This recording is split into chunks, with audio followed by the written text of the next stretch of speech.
Hey guys, how are you? jpsarrireviews here, and welcome to this live stream. And today's the second day for Sideshow New York Con, and there's a lot hanging in the balance right now. Batman, thank you for being here with me right now. I appreciate your friendship, and I appreciate that you're here. And yeah, hoping for something to to happen, something major to happen. I would say that yesterday was, all things considered, there were at least some surprises. Well, kind of. We have Wolverine. We had Iron Man statues. We had a new statue for the Iron Studios X-Men collection. The Silver Samurai, which is really looking good. However, the entire show was really poorly managed, in my opinion. It wasn't good. I think they tried to do something different, but it didn't work out as well. They started with the trolling, kind of, like for 30 minutes they were giving us a lot of filler, which is, in my opinion, disappointing, particularly when you are saying that you're going to present a lot of new stuff. So that was, in my opinion, the worst part of the show. Then of course they go into showcasing some other stuff, but mostly they're showcasing a lot of stuff that we have seen in the past 2 years. So it's like nothing really new there, until we got into Wolverine and of course Iron Man. And I like Wolverine. A lot of people are not liking Wolverine. Like I mentioned, I pinpointed. Some people are surprised that I was able to tell that it was a Martin Canales sculpt, but I've been collecting for so many years that I already know by now. Martin Canales, first of all, Martin Canales is one of my favorite sculptors of all time. It's at the top there, like the top three. And right next to, I would say, is Martin Canales. Then you have Eric Sosa and, of course, who else? Randy Bowen, of course. I think those are my top three. Well, it's hard to tell because I love other sculptors as well. Joe Min is one of my favorite too. I love the Kucharik brothers. I love the Kucharik brothers a lot. So there's a lot of sculptors that I love, but I can tell when I started really collecting Sideshow, I was collecting Martin Canales original pieces. So I can tell his anatomy. I can tell. You can see that there is something about every artist and their signature style. So it was easier to pinpoint that. Plus, I knew that a Sabertooth was created by him and his team, so I know that he has to be involved in this companion piece. But yeah, I like it. I know some people are disappointed, and I knew that. I mentioned that in the video, that I knew that some people will pinpoint pretty much the pose. They don't like the pose. I respect that. It's not for everyone, and it's just something that happens. Wolverine has so many different statues out there right now. It's just hard to really surprise people with something new. But I hope that in this show today, I'm hoping and I'm crossing my fingers, we get at least one reveal, one that kind of blow us all away, and make us happy at least that we invested this time to go through this and watch this, and put things aside that we could be doing just to come and watch this. But I want to say to everyone that is watching now, thank you, and those who are going to come and watch later, thank you very much. I appreciate your support.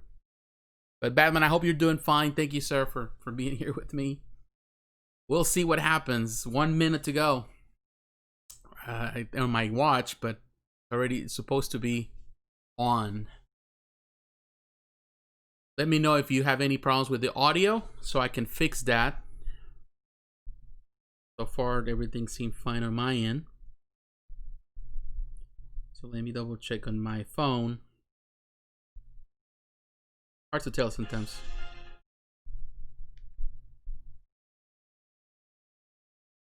Yeah, I'm with you, Batman. Let me know if you have any problems with. Yeah, I'm with you. I think this is the thing. If, like I mentioned yesterday, I think you have to honor people's time.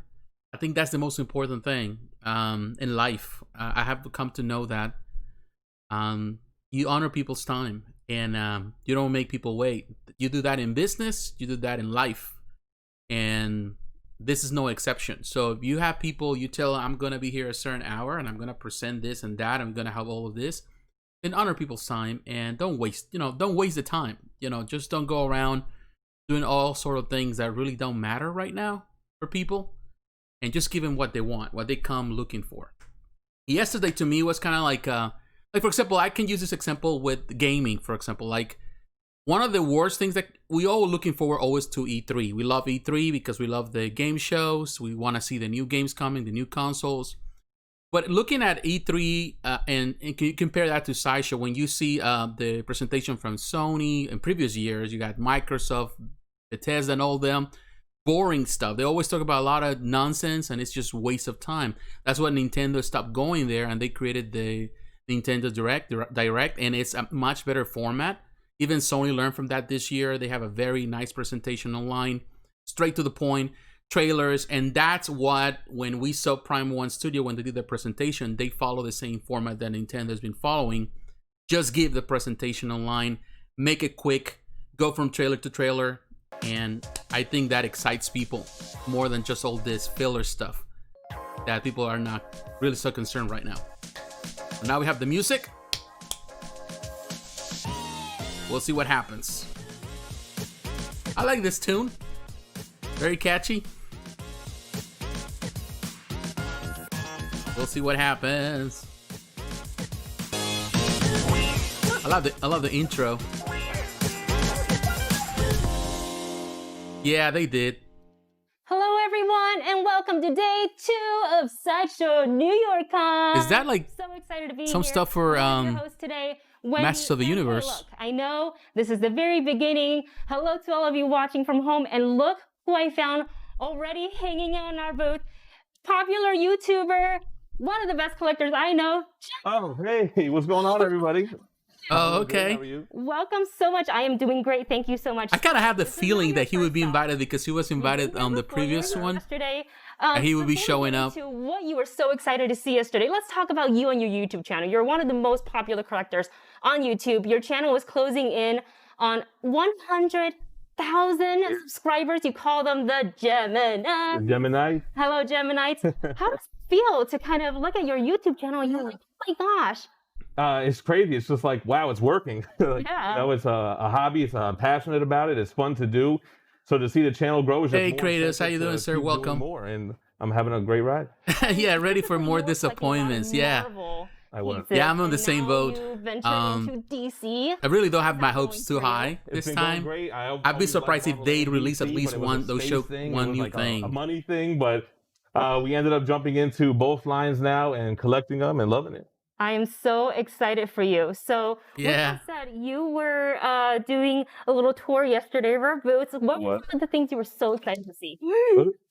I can get it. Don't worry. Well, for me being an X-Men fan, a mutant fan, seeing the Martin Canale Wolverine, I was trying not to spoil it too on the way here, but I did catch a glimpse. But love how it looks. The companion with Sabretooth, I think it looks amazing. Wow. And then to see this live or pre-recorded? Assembled, Who knows? The comic version. I'm more of a comic guy. So to see that bright yellow suit, the comic version, I thought it looked awesome, especially with the whole line. Yeah, and you also don't collect just statues and figures. It's comics as well, like you mentioned. Exactly. The channel, a big part of it is statue collecting, but also comics collecting, reviews, and I'm really big on the collected editions, the omnibus, those oversized hardcover books.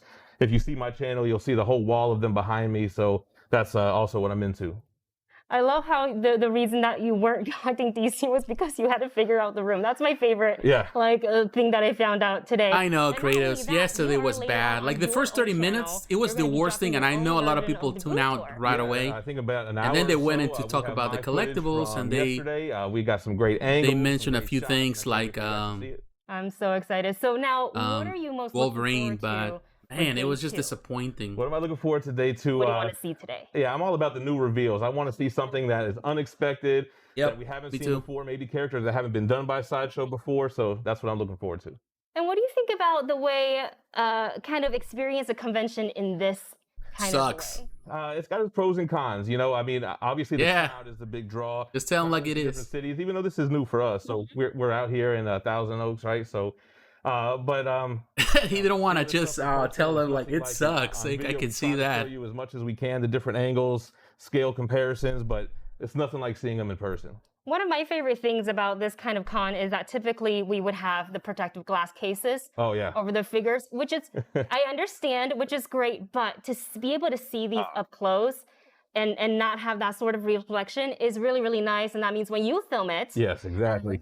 You can get in close, like you said. Yep. There's no reflection. You can get in on the details with the gimbal, and I don't have to worry about the reflection and the glare. So it's ideal for what I'm doing. That's amazing. Well, I hope you have so much fun hanging out with us for the rest of today. Yep. I'm going to follow you around on the booth tour. I'm going to be like, whatever he's watching, I'm going to watch. I'm going to look at too, and then just take my own little notes, you know, as far as collecting goes. You guys, we have such an amazing day lined up for you today. Lots of contents, behind the scene looks, sketches, and that's right, your favorite giveaways. We're doing tons of giveaways on our YouTube channel every single day. Yeah, you know, he's been there, so he's seen some stuff. So some of our social channels. So make sure. Yeah, I'm sure they're gonna have new stuff, but what? That's the question, and that's something that we don't know yet. And also, we're gonna be looking at in the booth today, Court of the Dead, some Star Wars stuff. So in anticipation, Star Wars stuff. I am wearing the Rock Love Jewelry Mythosaur necklace as seen in the Star Wars. I don't care about the jewelry. You can keep it. I absolutely love the show, and I will talk to you guys a little bit more about this necklace later, but I am a big fan of Rock Love, so I'm like really happy this is around my neck right now. I don't think Sideshow is going to get it back. Did I say that? What? Okay, so moving on. We also have an exclusive artist interview with Freehand Profit. So make sure we're going to start with the interview for that and for so much more coming on right here at Sideshow New York Con. Ah, the smell of New York City. Smells like pizza? Smell like trash. Oh, you have been in New York City, you can smell the trash. Sure.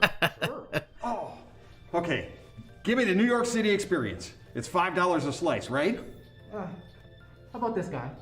For 40 bucks? $5 a slice. I know places where they sell it for $1. I love these big city prices.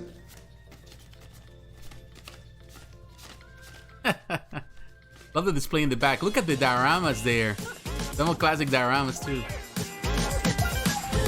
Hi everyone, and welcome to a special Sideshow New York Con artist interview. I'm Brad Gage, and man, look at all the shoes there. I have artist, designer, illustrator, many other things. Freehand Profit here with me. Free, thanks so much for joining us. Of course, glad to be talking with you, Brad. Yeah, and so where are you joining us from? I'm out in Los Angeles, California, in front of my sneaker wall. If you're wondering what's behind me there. I mean, it's unlike anything I've ever seen. And if you're trying to outdo me, you've done it. It is impressive. Well, so now we're gonna start talking about shoes. About love and passion, as all collectors of all things sneakers. It's about chasing that joy. And I guess, I mean, because they're right there, I guess the big question is, what got you into sneakers and sneaker art? So that's what Sideshow's going to present. Because sneakers are such a huge. That's why they're going to start collecting now. And besides going to become art, a my shoe store. Inspiration has always been hip hop music. So it's been about exploring graffiti culture, and being a part of it. The fifth element of hip hop being participation. So I was always looking for ways to incorporate hip hop into my art, and I think anybody who shares those inspirations finds that sneakers will work their way into your art in some form or another. And when you really start thinking about it, it is such a symbol of our identity, and so that kind of ties back to masks. So why don't you talk a little bit about what you do with the sneakers? Because clearly you love them. They're behind you. You have an incredible collection. But as an artist, what do you do? Because I've seen some of this work, and it's unlike anything I've ever seen before.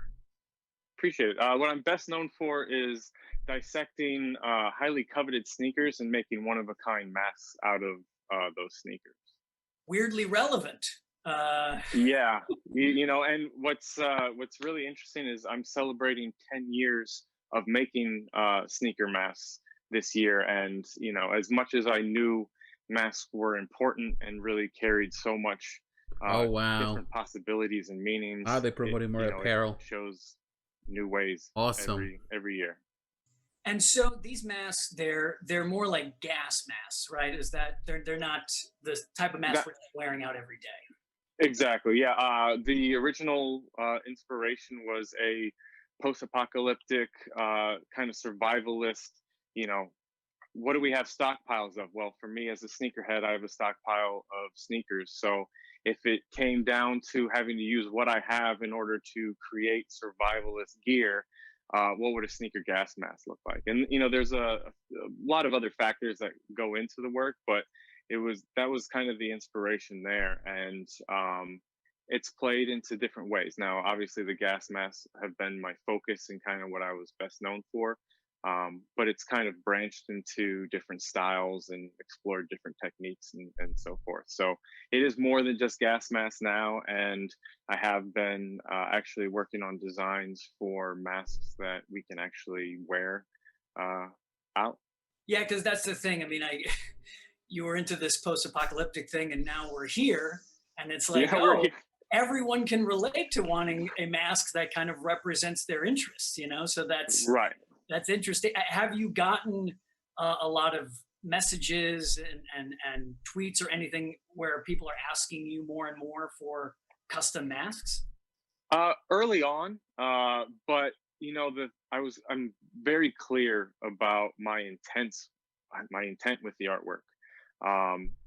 I don't intend them as protection devices or safety devices. I have no way of testing if they're OSHA qualified or anything like that. Now, obviously, there's more studies being done, and between me and my wife, we're using the information that we find from those studies to make masks that are more effective using silks and cottons. But as far as the sneaker mask work, I try to push that it's artwork, it's sculpture, and the amount of time that goes into making a piece like that, it is not necessarily cost effective to have them worn as everyday COVID protection. But it would be pretty cool. It would be cool.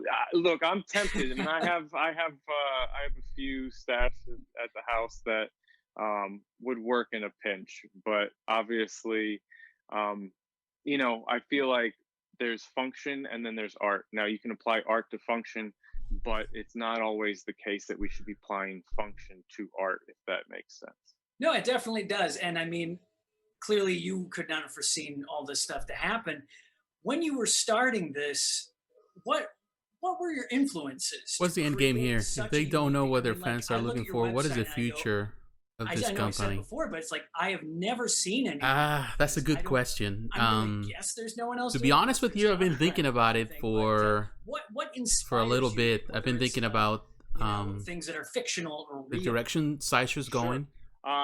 I think they're more and more different places, both fictional becoming and real, a company that does a lot of that concentrates primarily on X-Men in on selling all sort of products for fandom and pop culture stuff. And to be honest with you, it's kind of departing more and more from the roots where we're just like collectibles, statues, and some action figures, because they started with action figures initially, then they move into statues.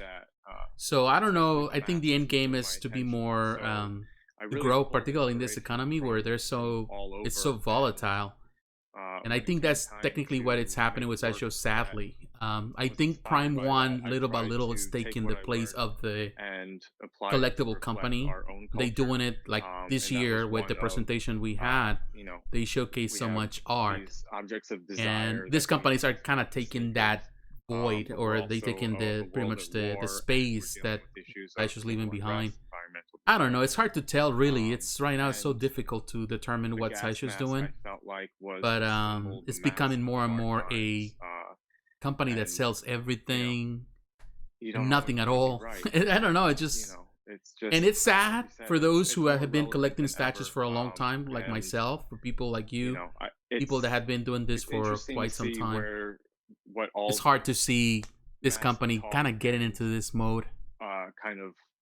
I don't know. It's hard to determine. Shape the work, who knows? I respect that they're trying to do new things. I just don't know if it's going to be something that it's going to be profitable for the company in the long run. Work, I don't know. I've seen, influenced by like Never Ending Story and stuff like that. How but definitely this segment here, which is good, it's cool. you know. But I don't think you should start it with this. They should do this like in separate segments, separate videos, instead of just start with this. It's just not good, boring, to Tom from Tom and Jerry, and unnecessary. So I'm sure that a lot of people are complaining at the I haven't looked at their chat of this video, but I'm sure a lot of people are complaining right now, which I don't blame them. Falcor took years. It was planning. The more electronics that goes into the piece, the longer it's going to take me. Are there usually electronics? I try to avoid it, but sometimes it just calls out to me.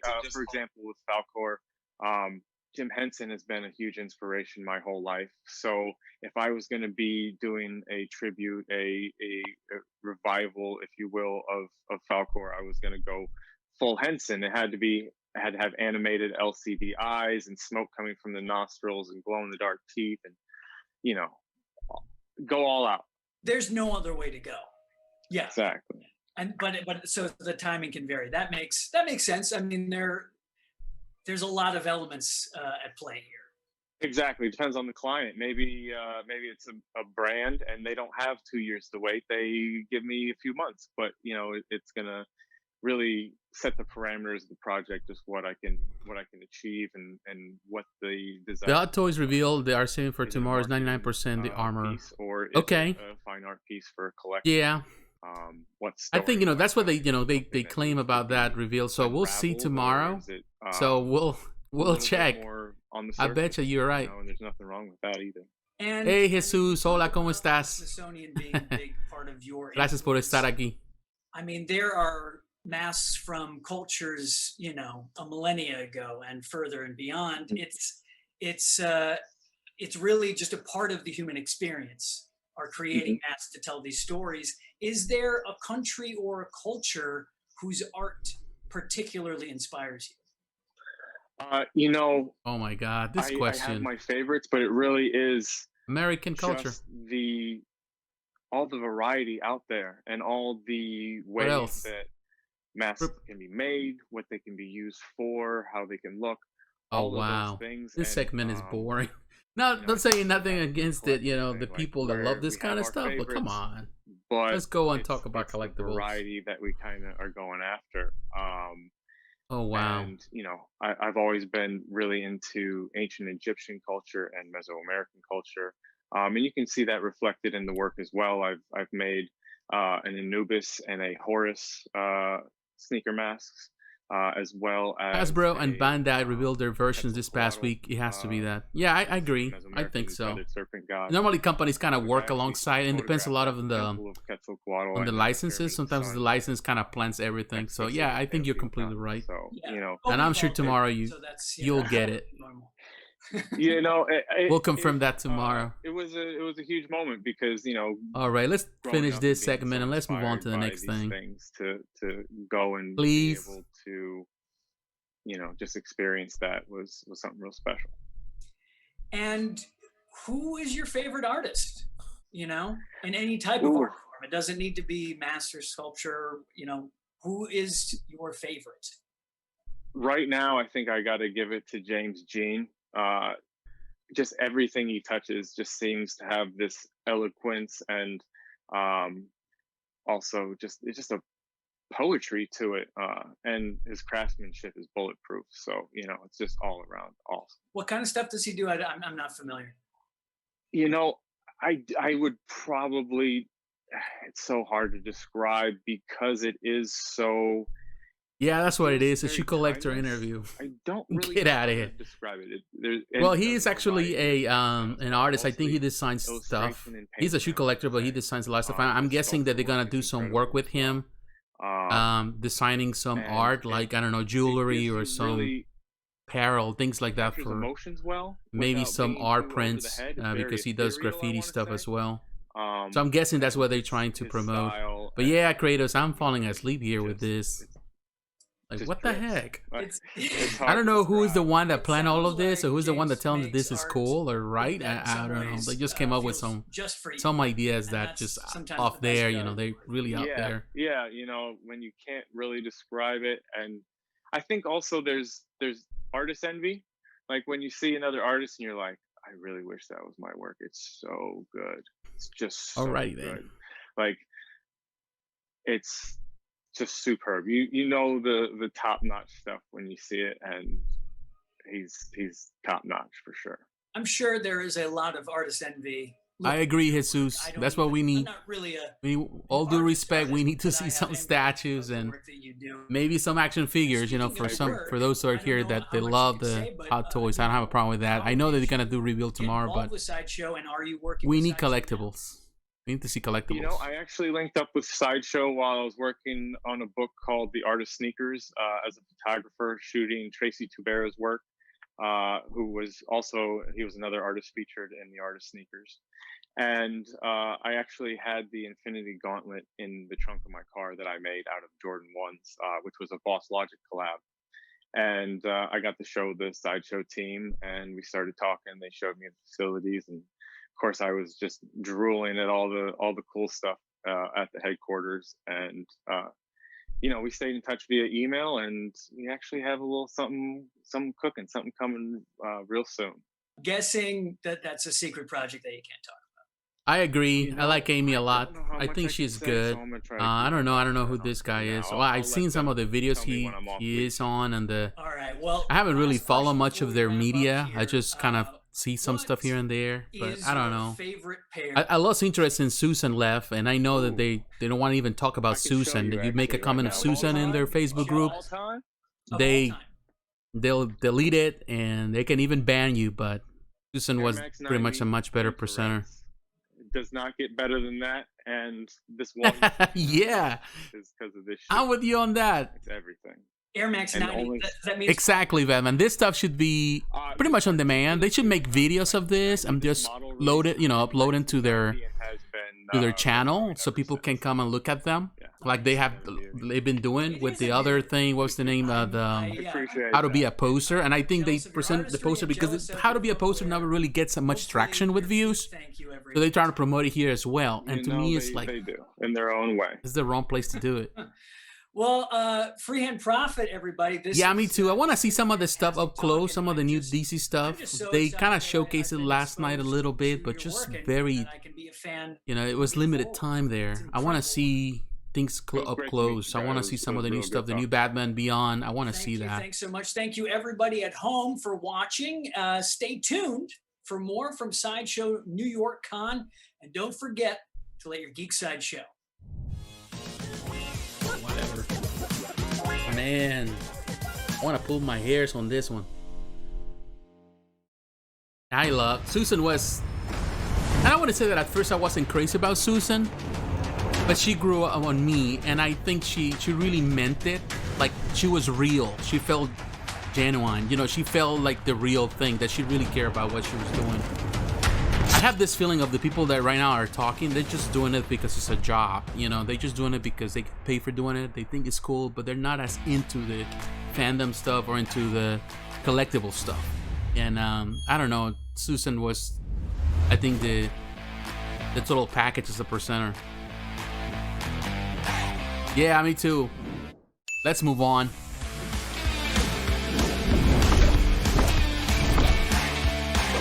At least we're getting trailers now.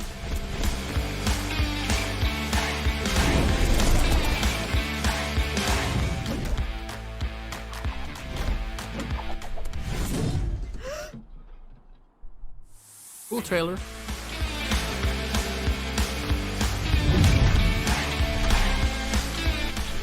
Buy a gift card. Get a gift card. Is she gonna get what? Yay. Hello, everyone, and welcome back to day 2 of Finally New York Con. We are now here in the booth. Thank God. I'm joined by the amazing Amy Chase. Hello. 29 minutes. That's the time that they spend in all that BS. For the day, I'm so excited to be surrounded by the amazingness that I'm standing next to today. I am lost for words. So, Amy, what should we go see first? Well, I would like to start with, this is a totally new configuration from what you guys saw yesterday. Okay, so cool. If you're just joining us, welcome to our Sideshow New York Con booth. And if you're returning, you're going to see some new stuff today, and we are very excited. Oh, that's the Poison Ivy right there. With the tweeter head Poison Ivy. Oh, I love that piece. And stay tuned because I'm going to react to this piece tomorrow. Actually, I was working this morning on that video, so are familiar with how much man, she looks so great in there. Pamela Isley, top DC 1/6 scale, perfection in my opinion. Villainous anti-hero pick. But this love piece it. is fantastic. But yeah, stay tuned. I actually was working on that video this morning, editing. Plants, but it'll be up tomorrow. On a throne of kind of a flower that has erupted from the concrete. Very, very cool piece. This is on a preview on our website currently, so you can, she'll be up for pre-order soon. Man, she looks huge. To be notified when she goes up for sale. Tweeterhead is absolutely killing it with these pieces. It is. One of my other favorite DC characters, Starfire. If you love the DC Comics characters, you'll definitely want to check out their maquettes. I absolutely love looking at this. She is such a queen, just sitting kind of in her throne with her flower and contemplating. And what my favorite thing about Poison Ivy is she's always got this little bit of mysterious air to her. Yeah, I feel you, Edelson. I think that's the thing, that they should have just do this like in a little bit between the lines. In a couple of days, maybe just 1 or 2 days, and be done with it. She just wants to like, save the planet. That's it. I mean, Exactly. she doesn't really care who gets in her way to do it. But this Poison Ivy looks appreciate great. the goals. Her methods are a little Yeah, stay tuned tomorrow. Normally I post videos around 3 p.m. Eastern Standard Time. So stay tuned for that video. I'll discuss my impressions on the whole piece. Very jungle-like piece, and I think it's a great addition from Tweeterhead. Yeah, and I especially love the ivy coming up and almost like giving her boots, in a way, her ivy boots. Like fishnet stocking. Fishnet stocking. Very detailed, and it's an entirely sculpted piece as well. I love this. This is a great first piece to start us off the day here in our booth. Where else should we head to next? Yeah, she looks amazing. I love it. Actually, now I've seen it in person like this, or it looks, it's bigger than I thought. A couple of different licenses. Oh, Iron Studios. For fans of everything. They had this in absolutely killing it with showcasing this in Shanghai Wonderfest. Because if you can believe that troll is huge. 1/10 scale, but man, it's huge. That's my favorite is when this is 10 scale. Yeah, when people do the characters that are a little more monstrous. Today, if you stay tuned on the channel this afternoon, I will have a video where I have my impressions of Queen Studios. So it's going live at 3 o'clock today, 3 or 4, somewhere around there. Can compare to. So this is the fearsome cave troll. Man, that troll looks huge. I saw the pictures they have on Facebook, but I saw it from the distance, so I thought he looked smaller, but looking at it up close, man, that thing is huge. It's a monster of a piece for 110. This is going to be a very expensive one. Skeletons and broken weapons based on where you see the cave troll in the films. I'm guessing Mines of Moria type business going on here. And there's a lot of cool texture sculpt in here as well on the chains and the kind of loincloth that the cave troll is wearing.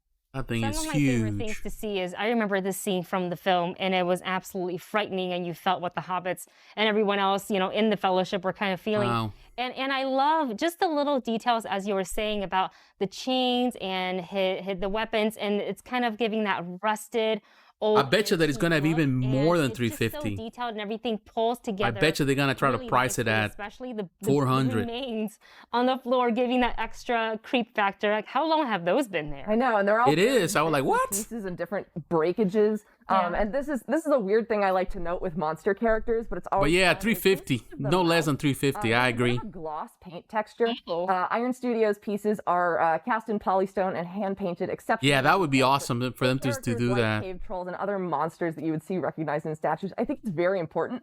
And this is one thing I love about Iron Studios, is Iron Studios is kind of taking that vacuum. They're producing and releasing a lot of different stuff for like a smaller scale. So they take in that place of other companies, which is good. They have the Marvel stuff, the Cave Troll as well. DC stuff, the Lord of the Rings stuff, now the Mortal Kombat stuff. So as well in stature, but. And a lot more too. Yeah. Yes, the Cave Troll is sort of towering. Yeah, PCS stuff today too, back there. Cool. And as we say that, let's go ahead and pivot to some of the other pieces here. Absolutely. So we're taking a hop over to a different magical world. I'm not a big fan of the Harry Potter stuff. 10th scale statue. That's a nice looking piece. I love how, in contrast to some of the more action-packed things that we have just seen, this is a very nice, calm look at, of course, Hogwarts groundskeeper Hagrid, and he is in his pumpkin patch. There's a couple of crows nearby, and you can tell that he's just Yeah, they need to make a battle rock. That battle rock will be a monster piece if they produce it on a 1/10 scale. I bet you they will do that. If everything goes well with the Sentinels, they'll make one kind of almost big battle with it. That he has patched up his shirt and his love the detail in this piece. Look at that hair sculpt. There's the long waves of his nice detail hair, and then the kind of scraggly beard that he's rocking as well.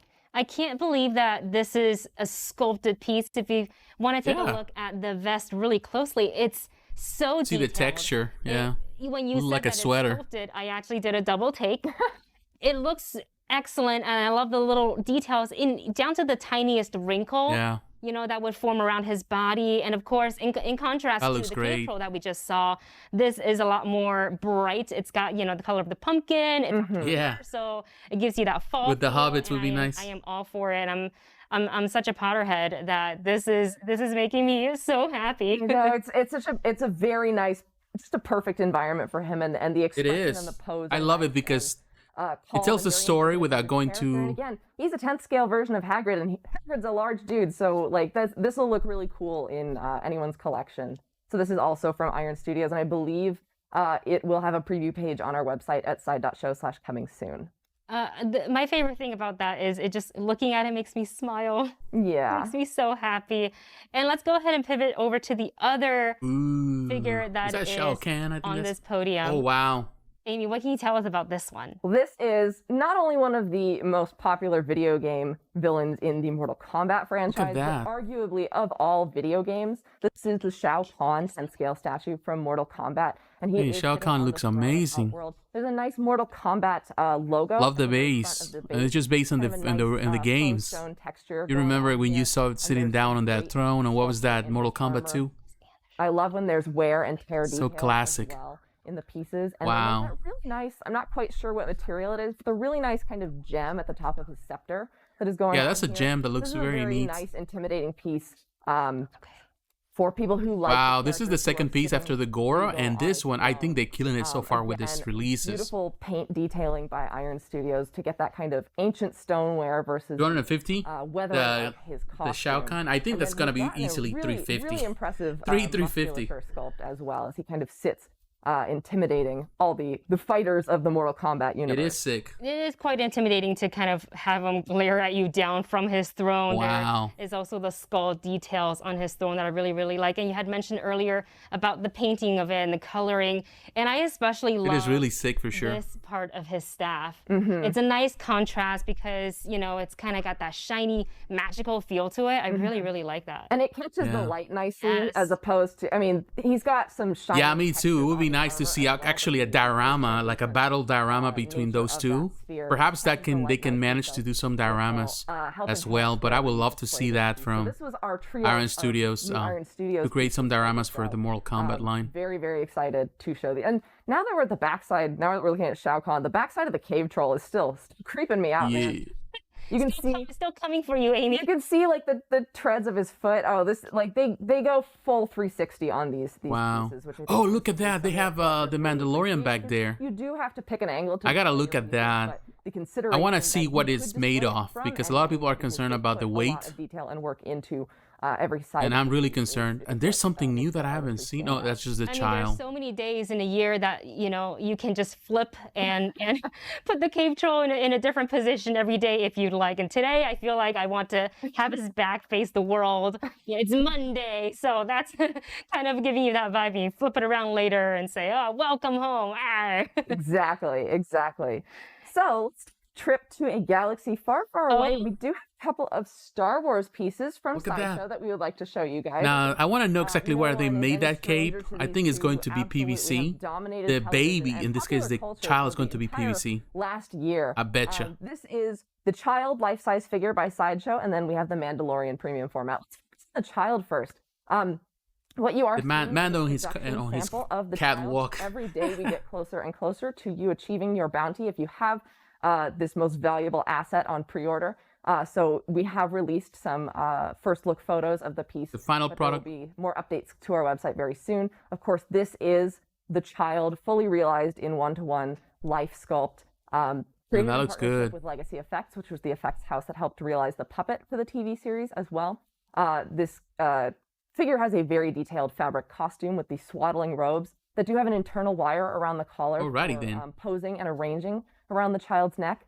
You also see that it has these synthetic hair elements that you can neatly arrange for yourself and pat the child's head if you so desire when you receive your collectible. Looks a bit pale, but I think it's just the lighting. The child has the shift knob from the Razor Crest in its hand, perfectly mischievous. And then I really do like that the base has a nice kind of gunmetal gray. It's that Star Warsy feel. There are some textures to it, but it does not detract from the child because let's be real, everybody's going to be looking at the child, not the base necessarily for this collectible.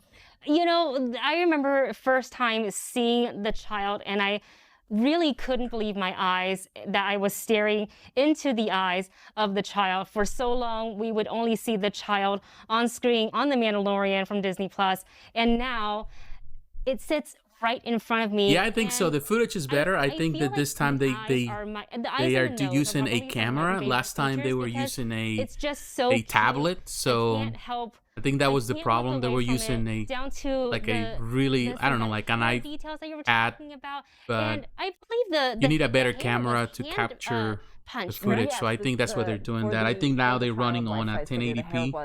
I think on the other one, like it was a 720p. I especially like the cheeks because of the slight variation in the color, the red. So yeah, it looks clearer, and you can see the detail a lot better. I'm not sure the official color of the child, but the kind of minty green, and it does give it like a life, like there is breathing, living tissue in there. I mean, it is as lifelike a collectible, I think, as you will find. And as we see the child life-size figure here, Amy, do we know how tall the child is? The child's about 16.5 inches tall. I will stand here for comparison. Yes. It's on a You're taller than me, so they can actually see you over the child.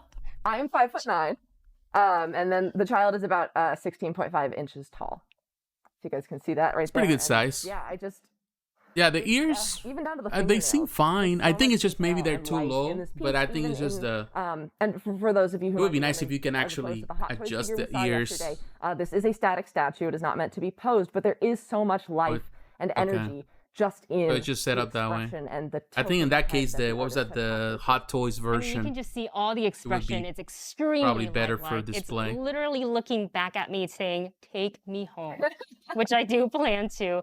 And Amy, what do we have next to the child? Next to the child, we have the man of the hour himself, the man who has a television series named after him, The Mandalorian. This is the Mandalorian premium format by Sideshow. This was debuted, I believe, earlier in September. It's kind of surprise release. Yeah, I was looking at Rat Titan's video they were talking about, and he makes some valid points they were talking about. 20 inches tall.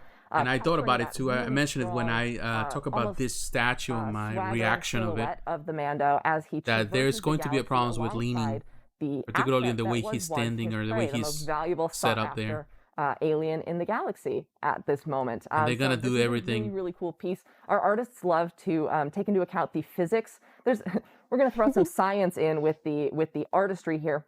Mm-hmm. Not only do they take into account paint, lighting, and realistic sculpture of fabric-like textures, but the physics of the piece. For this one, they've used that to achieve the hovering pram effect with the support from the Mandalorian's sculpted cape. There's a lot of motion in his movement and the fabric that suggests what was the material he were really walking alongside the child. And so, of course, we do see a premium format quarter-scale representation of the child in the pram.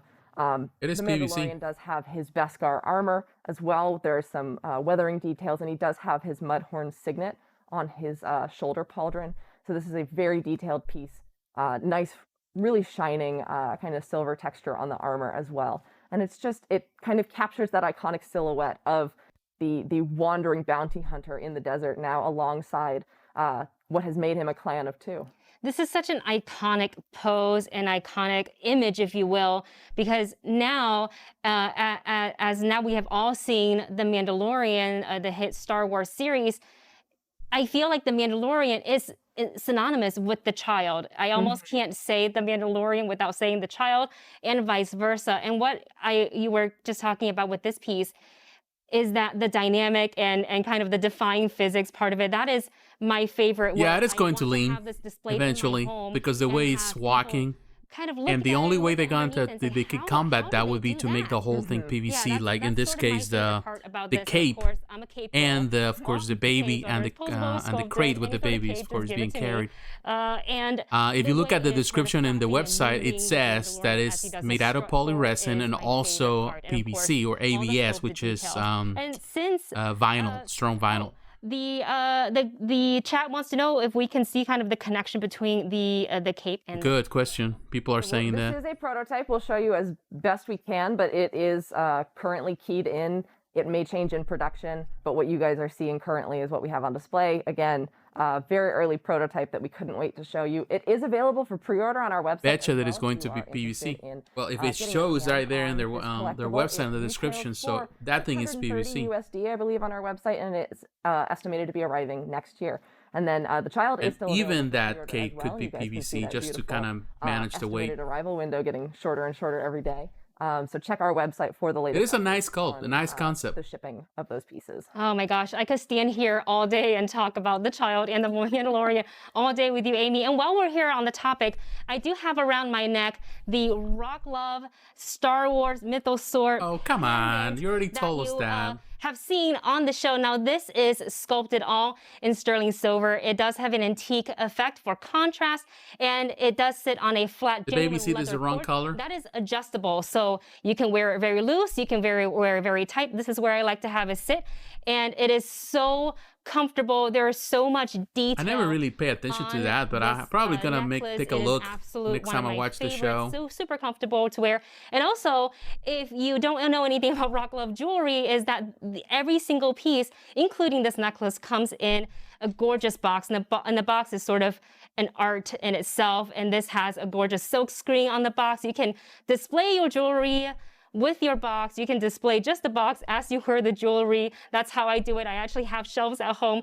I have my collectibles with the figures and the statues, and I have my Rock Love. So this is available on our website right now. And again, this is by Rock Love Jewelry for Star Wars. And is there anything interesting about the sizing of that This is exactly, I'm so glad you brought that up. This is actually scaled exactly like the show, which means, I'm not going to do it here because we mentioned Amy is 5'9", Wendy is 5'1". I do not have the reach, but this is scaled to life size as you will see on the show, which means when you're not wearing the necklace and when you don't want to display it in the box, you can display it on the child just as you would see in the show, which is, I think, a lovely little touch for Star Wars fans everywhere. Yeah, those pieces are sold separately. They were made by different manufacturers, but I think it is a testament to Rock Love's attention to detail, the fact that it is so really collectible. It is a functional piece of fandom wear, and it actually can enhance other displays that you may have in your collection. Exactly. And also when I wear the necklace, I feel like I want to do that strut like the Mandalorian does. With cape. Somebody get her a bounty asset. The cape. All right. Well, speaking of what we're wearing, Amy and I are both rocking. Me neither. Awesome everyone is Sideshow different. Con shirts. They are long sleeve. It's got yellow details on it. Got checkers on it. They're trying to sell that T-shirt like crazy, and I don't care. Go and get this. I'm just going to refer to my notes. You By can giving get them the free shirt advertising, you still gotta pay for the shirt. SIDE.SHOW Might as well just give it for free. Con shirt. Thank you very much. SIDE.SHOW/con shirt. It will be available for a limited time only today, I believe, between the two live shows. So look at the statues back there. I want to see the Hot Toy stuff. 10:30 through 2 The statues, PM, I'm sorry. I think. Seems I'm not tacky. on the live stream, so I forget. Yeah, it is tacky. It is tacky the way that they just promoted it, like in the between. It's, look at this, look at this. We have it on our website for a limited time. So this is okay. Variant. If you really want to get that true, authentic New York feel with these snazzy colors, then you're going to want to check that out at SIDE.SHOW/con shirt. All right. And another men's garbage is another men's treasure. Let's go ahead and walk yeah, that's true. From the child and show us what else we have at this awesome booth. Well, the child will be here all day, and so will we, and we do have some more great stuff to show you guys. So I'm going to get out of the way here. Please. To let you guys get a full look at this awesome Hot Toys spread. Yesterday we took a look at some Star Wars Hot Toys pieces, and now today we this is the same stuff that they had on the previous show. In the cinematic universe and the Marvel games. But I love now we did see a number Stan of Lee right there at Hot Toys Summer Showcase during Sideshow Con in July. But we are so excited. Black Widow with the white back to display with you. Suit. Start with Taskmaster and Black Widow. huge Whiplash, that's surprise the reveals this summer. A lot of people were so reissue eager piece. to see these pieces.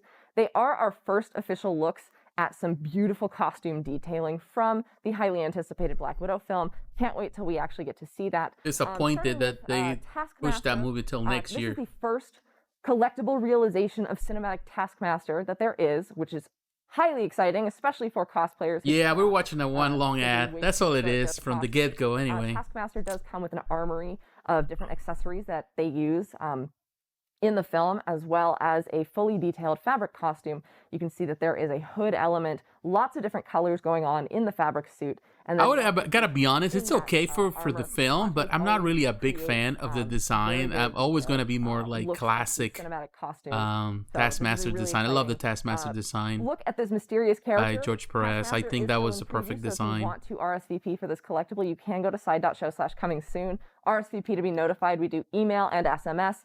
And that is when we get pre-order information, pricing, new photo galleries. You will be a lot of this notified. stuff it's already been on pre-order for quite some time. I talk about him in this channel. You know, with like, the T logo, it's been in pre-order for months. Cinematic interpretation, but you can see the classic comic elements in this, and of course the very detailed likeness of the skull mask, kind of a modern tactical interpretation. Again, for those of you who recognize the character from the comics, this is a very different look at the character, but still really cool to see. And I hope that we get to see more of Taskmaster soon. Now, Black Widow, beautifully sculpted likeness, brand new head sculpt for Scarlett Johansson with that really cool hair. I love that it's she's got free hanging hair, but also a nice braid that cascades down. This is her snowsuit edition. So you guys can see she does have that white costume, lots of detailed piping, and some sculpted armor elements on her shoulders that also have... Yeah, the PF is the best way to do it. It's the perfect representation of Taskmaster. They did a fantastic job with it. As well to carry her pistols, and her Black Widow hourglass symbol is on that. And then we do see her holding a couple of electro stun batons, and she will, as I'm sure, as is customary of Hot Toys figures, come with additional gesture hands and accessories. It's so funny how the little stand is holding her crutch. And now, Amy, our viewers would like to know really more funny. details about the Stan Lee figure. More details about the Stan Lee figure, yeah. So Stan the man himself was actually, we didn't have this piece at our Sideshow Con in the summer, but he was available for pre-order. He was a convention exclusive. So now we are able to show him to you here in-house. This is a Stan Lee 6-scale figure based on his cameo in Thor Ragnarok, of course, as the Sicarian barber who gives Thor his new due. Now, I'm a long-hair Thor fan, so I don't know how I feel towards Stan the Barber. Yeah, me too. I was really looking forward to that film. I think that was my most anticipated film, superhero film. I think it was anticipated the film more than Wonder Woman, so I'm disappointed that they postponed it. Jack Kirby style, classic costuming. Really cool. I'm not even really sure what the apparatus on his shoulders is, but it's there and it looks really cool. He has a fully detailed fabric costume as well, with those arm stripes and different kind of pieces of the almost technological celestial. That's a nice Stan Lee, but I like the previous one, the one with the now he does yellow as you can see, his spacesuit. I like that version more. With the kind of rotating hair cutting blades. There is a swap out. Yeah, I'm sure they will. Blades, and then you are seeing the 5-blade configuration. He also does come with synthetic hair. I don't want to say trophies necessarily, but signs of another happy customer. So there are some hair accessories, so you can recreate his kind of humorous appearance in the film. This is available for pre-order on our website right now, and of course he does come with a figure stand with the nameplate and logo for Thor Ragnarok. So if you want to add Stan Lee to your collection, this is a nice companion piece also to his Guardians of the Galaxy cameo that Hot Toys debuted, and they've done a really great job of capturing his humor and his light and fun attitude in the films. And I also do like his updated red glasses, kind of the signature Stan style. And now, Amy, right next to Stan Lee, we're seeing a very iconic figure. And it's also in a very dynamic pose, which I absolutely love. Can you tell us more about this one? Yes, so this is, we're gonna swing out of the Marvel Cinematic Universe and into the Marvel Games universe. This is Spider-Man 2099 black suit from Marvel's Spider-Man. This is part of their Spider-Man video game collection, which is super cool. It is always expanding. Lots of great iconic suits that I think it is fantastic that they've been able to realize the video game suits in a way that also caters that would be good, actually. a number that's of not a bad idea to get one to get their hands on this, whether or not they Hot Toys of Jack If you haven't Kirby. played the video game though, I don't. There's been so many of Stan Lee, fabric suit as well with the and Jack Kirby also deserves the same amount of respect. Recreating that and for some even more futuristic version of the Spider-Man logo, as well as those arm talons, the kind of protrusions on the costume based on kind of I'm falling asleep Miguel here. O'Hara's original costume, but as Peter Parker wears it in the video game. And I think one of the most important details that Hot Toys has gotten to of this piece is because Spider-Man 2099 is a different breed of hero, if you will. He has more spider DNA than Peter Parker does. He does have spider-like talons that Hot Toys has recreated in the hand sculpt. So all of your hand sculpts for this piece, whether he's web slinging or gesturing or making claws, the nails are actually pointed on this piece. And I think that is one of the most key details that shows how much attention Hot Toys puts into each and every one of these pieces. And of course, as all the Spider-Men do, he comes with a dynamic figure stand to help you support and enhance those absolutely aerodynamic web slinging poses. I love your super detailed description on all of this. Thank you so much. Is there anything else that we should absolutely pay attention to while we're here at this podium? I mean, I think everything is worth paying attention to. I do want to call out the Iron Man holographic suit. Oh yes, I'm so glad you said that because that was going to be the one that I asked you. I am. This is the first time I've been seeing this, so I am already obsessed. Oh my goodness, I am obsessed with it. It brings me back to the if I may, the classic like Game Boy Color kind of the see-through video game material. This is a fabulous original. But I love the little by spider, Hot Toys. the what is that, the Eric Larson version? Look at their neon tech line, especially. That's pretty good. And this is the Mark IV as based on Iron Man 2, but this is Hot Toys' first. Yeah, I'm hoping that they present the DC stuff. Holographic texture to it. I want to see that podium. I want to see the stuff there. You can see the internal. They're just stretching it, like just so. Pieces of Iron Man that are. He does have a die-cast inner skeleton so that it supports. They just get rid of that interview early on and that presentation, all the stuff that they do early on, like 30 minutes of filler on the beginning, and they can go straight into. It is available on our website. Showcase the stuff. Stands. That would be much better, in my Whiplash, and I believe the Spider-Man Armory. Black Widow and Taskmaster are still previews. You can check those out at side.show/coming soon. But again, just another really solid entry into the Hall of Armors collection. And for those of you who are retro tech fans or just really want a completely innovative Iron Man 3/4 Hall of Armor, Iron Man Mark IV holographic version is the way to go. Plus, it does have light-up features like all the Iron Man. Yeah, like you can get the tiny little things that from Hasbro, and you actually will surf with that. Iron Man pieces, so you can activate him in your Hall of Collectibles. Oh, that makes me even more excited. That's next to capes, I would say light up features. Capes, armor, anything else? Armor, the child, light up. All right, that's your shopping list. That's my shopping list. So basically everything. Yeah, so really great to see another exciting offering of Hot Toys pieces, and we're glad to be able to bring these pieces back from the summer showcase to give you guys a closer look, especially because they are pre-ordering, and I think some may be shipping, and so people may have the Spider-Man 2099 in hand as well. Now, Amy, right next to Iron Man, we have the Spider-Man Armory miniature. And what do I see that is coming out of the miniature here? That is a kind of collectible set accessory, so encouraging people to buy the whole set.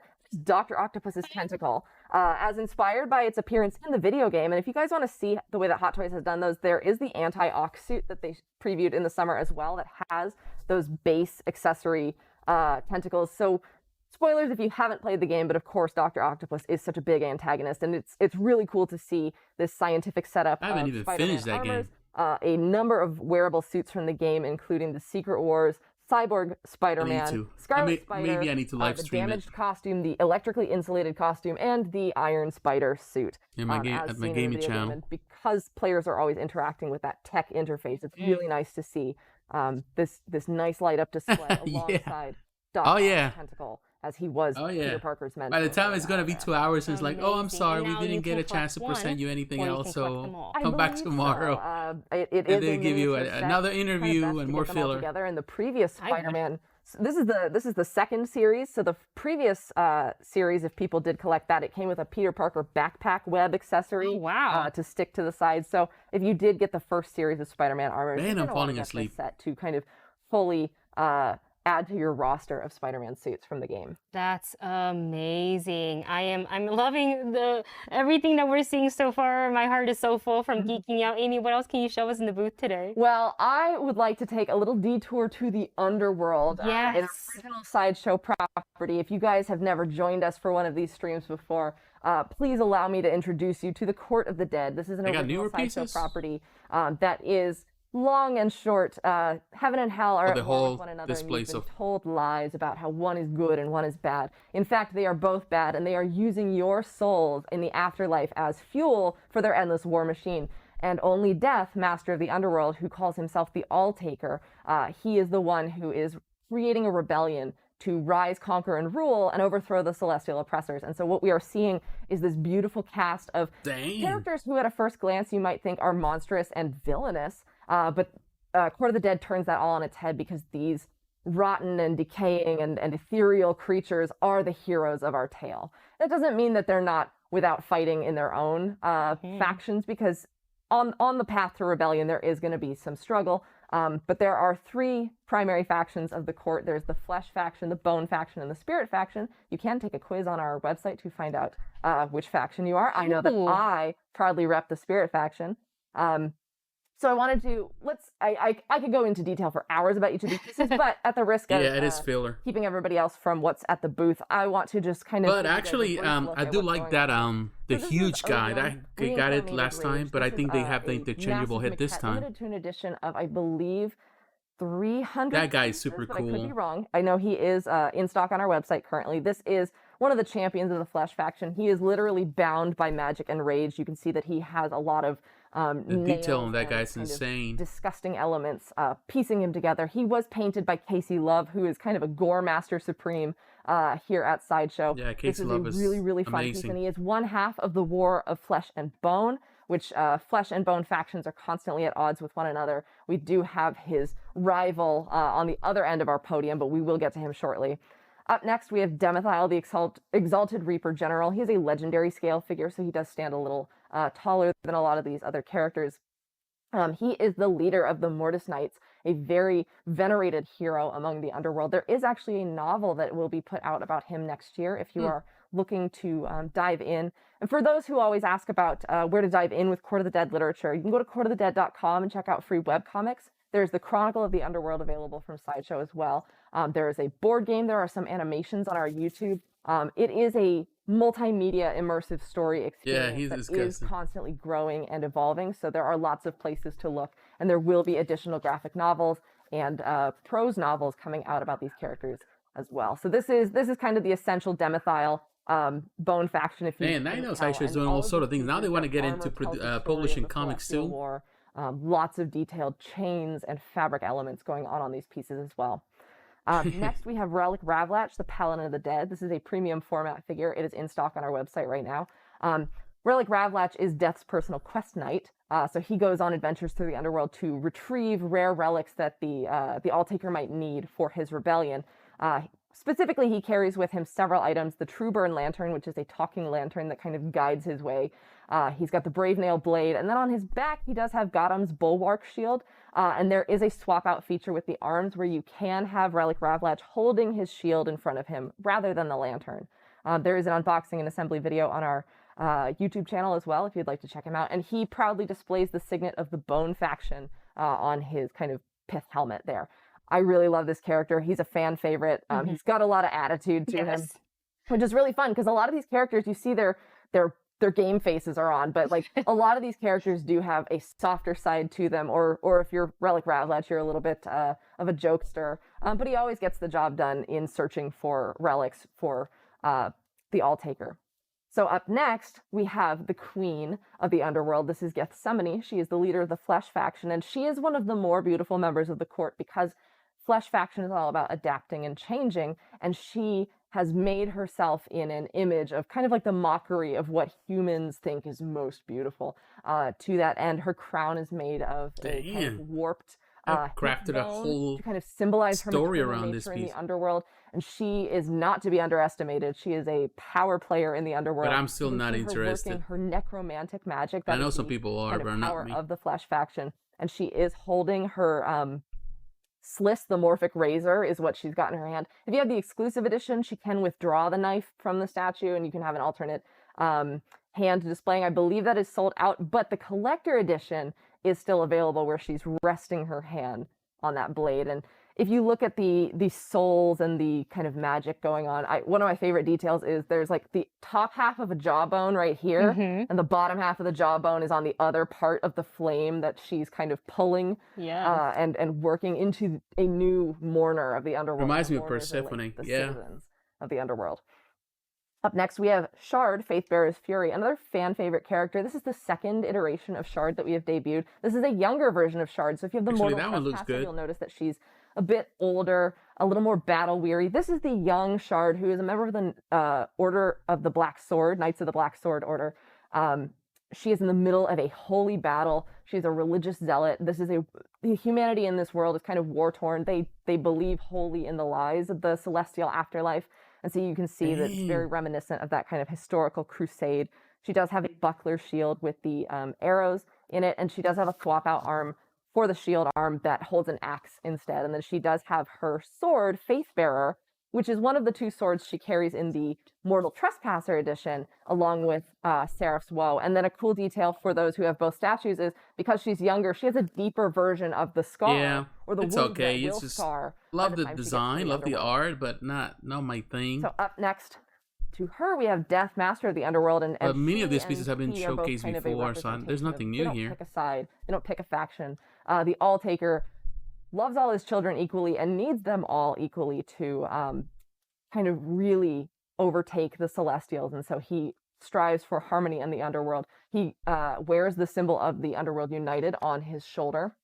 This one has an incredibly detailed fabric costume. You can see a lot of the tassels and the robes and the hood on and this one I would say price point if you purchase kind of cheaper of Death, but not by much. Just a kind of pretty much almost the like same standalone mask collection. But this is something that they've been pushing for a couple of years, so their own IP, their own creation. So that was a really cool feature for collectors who had price point it's home. But he is close to Marvel, but Marvel and DC of course they tend to be more expensive, but not really by much. Heroes together, which I think is really incredible. And he's very mysterious, but there's going to be a lot more stories from the underworld coming out, and you'll get to learn more about the All-Taker as we go.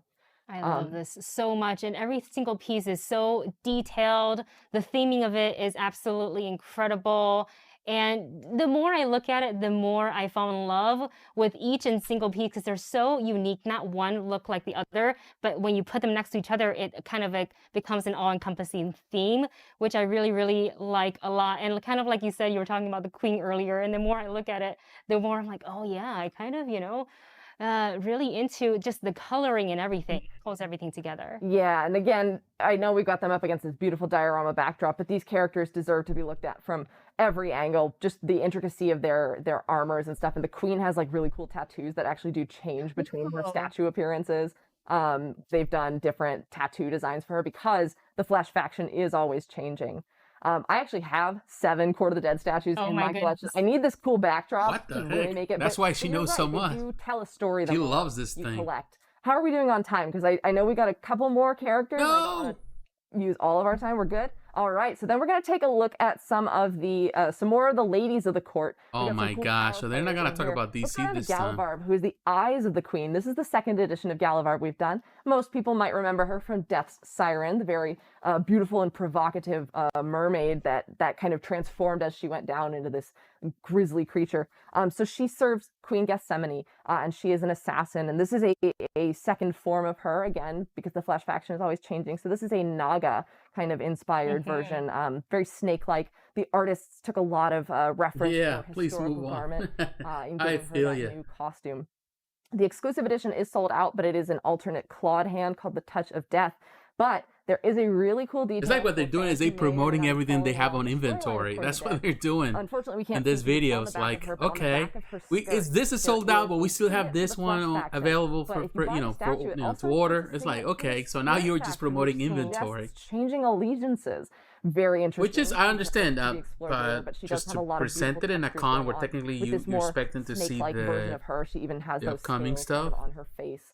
and shoulder. So far, the most exciting thing of this con, or at least this and ruthless day, has been the Iron Studio stuff. Another ruthless figure is Kier, Death's Warbringer. Poison Ivy looked great for leader of the Spirit faction because her true, we saw leader and her the Mandalorian, but we already saw it before, but now we see them closer in person with this video. How to overtake the Celestials, but Kier is driven for action. She is actually a former But beyond that, everything else we have seen. She was the weaker twin and was so there's no surprises here. Of the realm of heaven. That's brutal. There are not surprises here so for benevolent, but she was the weak runt, and so she was cast out, and Death actually found her and raised her as his own, and so she is a loyal warrior for the underworld. She is the first sword of Death, and you can see here that she holds no love for her home realm. She has a celestial severed head. You can see they all look really similar. I think if you have more than a few pieces from this line on display, it won't look so hot. That is there.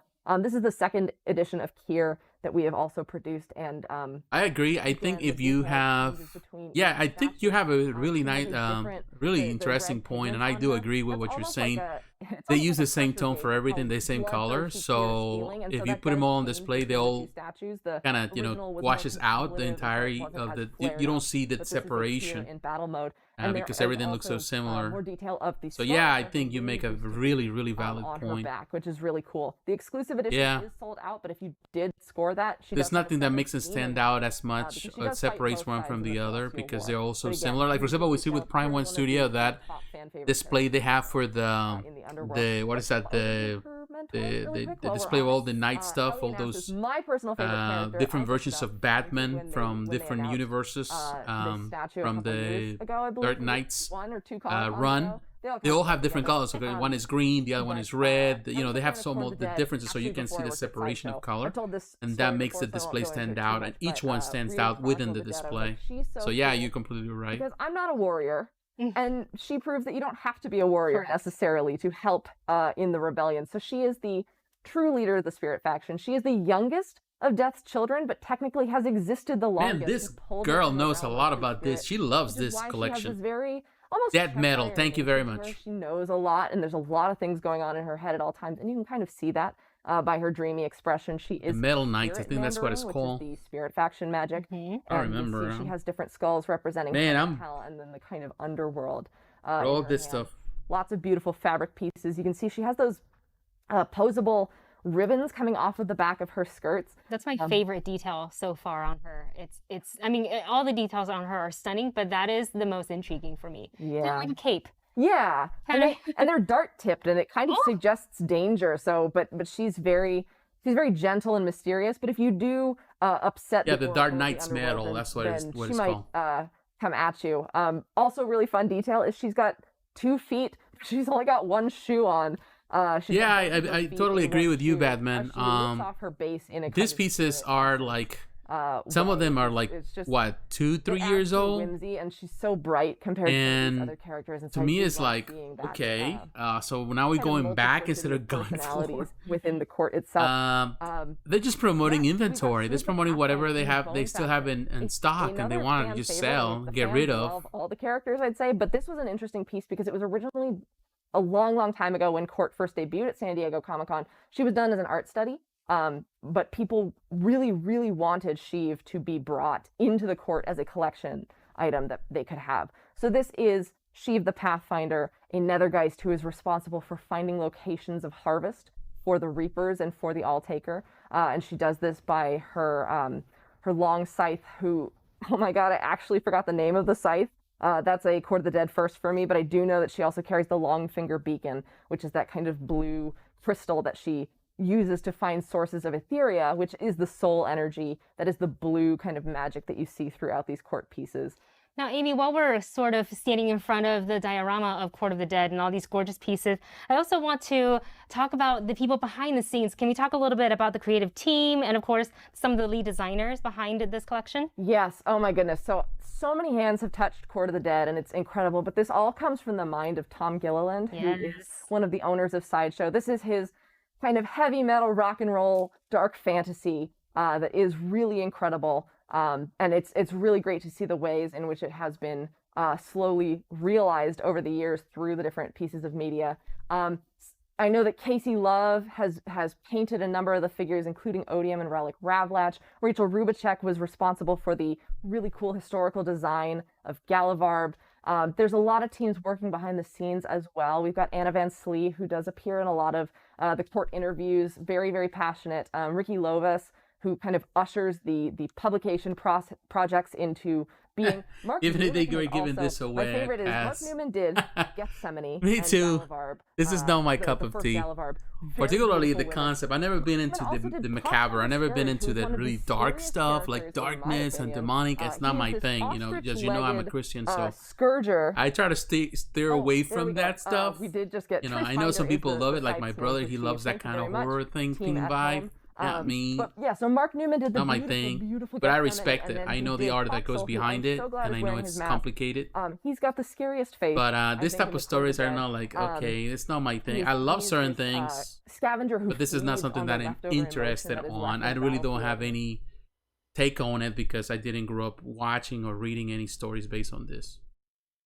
So what happened to the audio? I think the audio died. Whoa. They don't know. They actually... they killed the audio. That sucks. Well... but there's not much to tell anyway. Hopefully they realize that. Let me look at it. I bet you that's...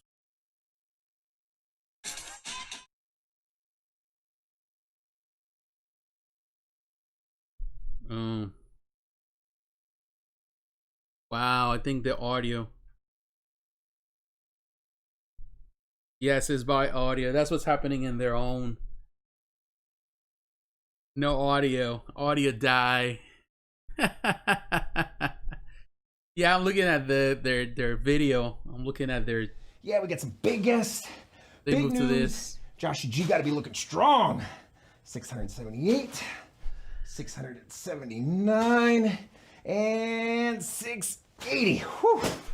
Oh man, it is hot in here. Oh, good Lord. Whew. Whew. You know what? Let me just turn on the old AC. Ah, yeah, there it is. Good.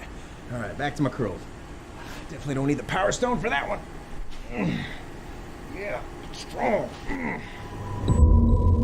All right. The first film, creature effects that were designed at the time were mind-blowing. That's Prime 1 Studio stuff. Jim took it to another level. He made a sequel instead of a haunted house movie. Oh, no. He made a science fiction war movie. It brought science fiction to a new level.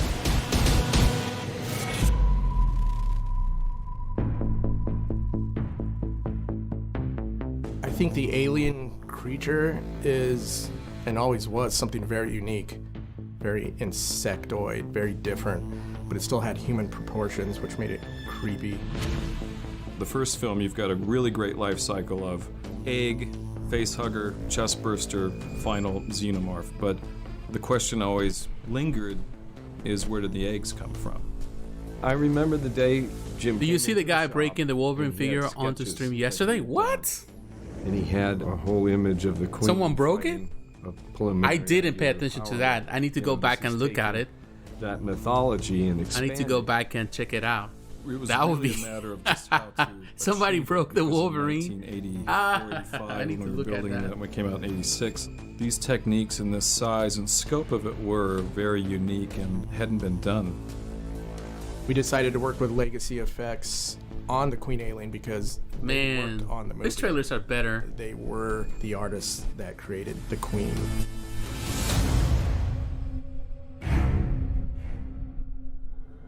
We're not Prime 1. Shane and I wanted to make sure doing some terrific. It was true to what we had done before. We were looking at frame grabs from the film, but we needed to also make this piece stand alone. We came at this piece with an idea. What would be the best scenario to put the Queen in? Of course, it would be the egg chamber. That's when you first see her, the first reveal. We went and we scanned the pieces that we had left from the original 1/4 scale maquette. So we had a 3D asset of where we were on the head and part of the torso and the bigger arms, but we didn't have the tail, we didn't have the legs. So then we start diving in the process of recreating all of that. Very little exists of the full-size Queen. You know, I could replicate it from memory. So I could go back in and say, this is the shape it needs to be, this is why these were constructed in such a way they were. So I feel that this is the most authentic reproduction of the Queen from the film that's ever been done.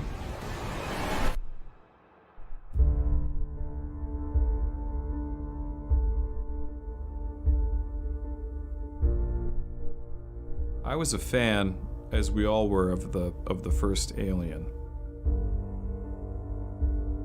I remember seeing it when I was 15.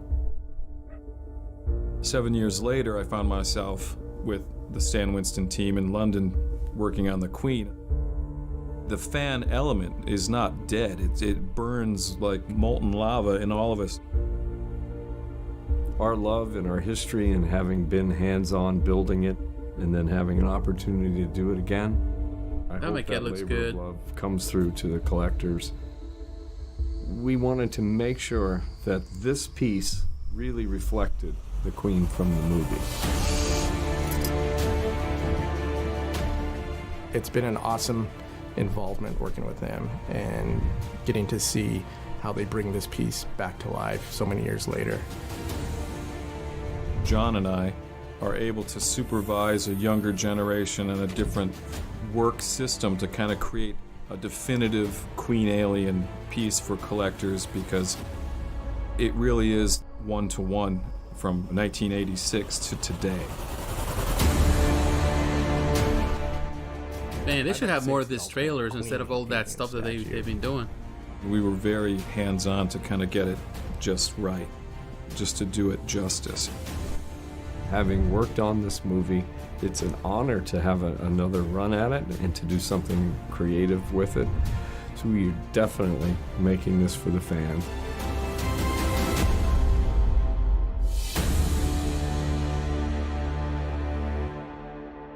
What's this 1/6 Tiger Stripe figure? Oh, so they broke it? Okay, I'll look it up. I didn't look last night, but I'll pay attention to it. I want to see what's going on.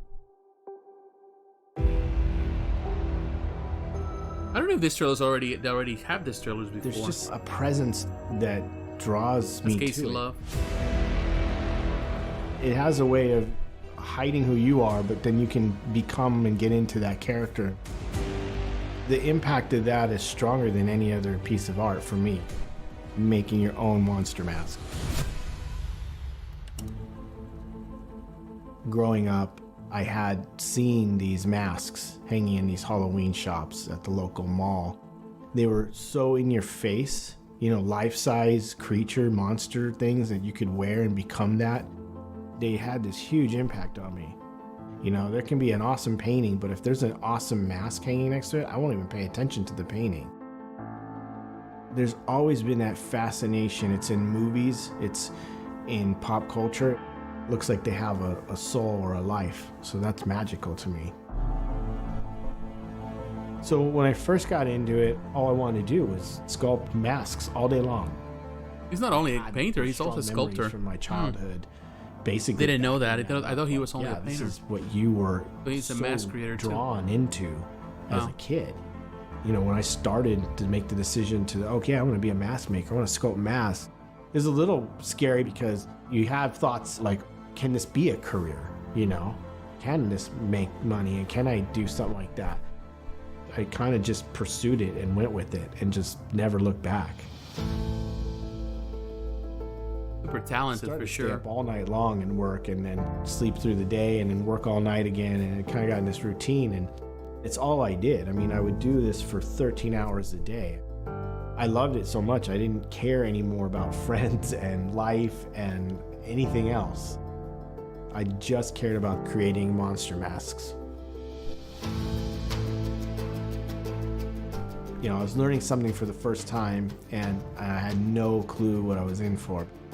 You'd think the concept, oh yeah, sculpt a clay monster head on a bust and, you know, make a mold and blah, blah. It's all easy, right?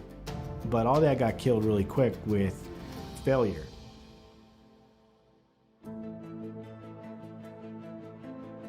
Latex wasn't drying right. I didn't know what I was doing making the molds. Didn't even know how to mix the plaster properly. So I was having a lot of different problems. Not only did I waste most of the material I bought, which I saved all this, you know, hard-earned money to get, I didn't have a bank filled with extra money to get more material. I was feeling like a failure, and it's that nice video though. Tests you to see if you really want to do this.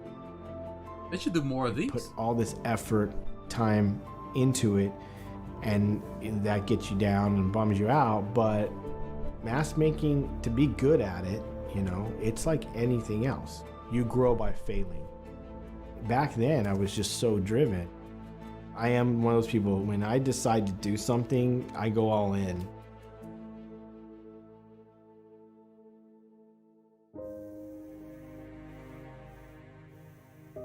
I wasn't painting when I first started.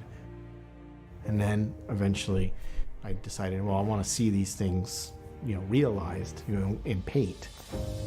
He's a fantastic painter. Passion is, I think, one of the strongest human things that we have that drives us to do what we do. I just create what I love to create. At the end of the day, it's my art, it's my creation, my design. So you're just basically selling yourself things you love to create to people that love what you're doing. My mask career has become more about taking masks and creating a high-end art. I didn't set out. Yeah, that was very interesting the way he did it. I didn't know. I know he was a painter, but I never knew that he actually was a mask sculptor, and that's how he started. Magic in it of the creation process, and I can't imagine that. And I think that's probably one of the reasons why he's a good painter, because he knows like texture, something that you have to recreate with mask. First mask out of the mold, it's like Christmas. Those are cool. You get that childlike feeling, and then it looks like it can live and breathe. And this is what they should do with this con. Like the more of these trailers and videos. Brings me back to that childhood fantasy. I'd rather have this than all that stuff that we're trying to pull off early on, all those dumb interviews. That just want to see artists together in the end for me that actually are involved into the creation of the stuff that, you know, have made Sideshow. And I make monsters for a living. Mad respect now. I think I have more respect for Casey now than I ever did. I love his paint work, but now I have more respect. Nice. Cool. Alright, what's next? Welcome to Sideshow New York Con. Is it over? Is it done or what? I hope you guys enjoy all the exclusive and additional contents that we're exactly. This was the best part of the con. And Amy, we and I have a pre-recorded video. Exactly, it was the best thing because it was also motivational. Including and for those, you know, that want to get into the art and you feel like motivated, like you don't give up, just follow your dreams and do what you want to do. That was the best thing. Casey's work kind of encompassing everything here. But man, what they have to, if they do more of those videos like that, pre-recorded stuff, I think this con would be a lot better. We work in the same building and I've interacted with him, but he's just like the coolest heavy metal rock.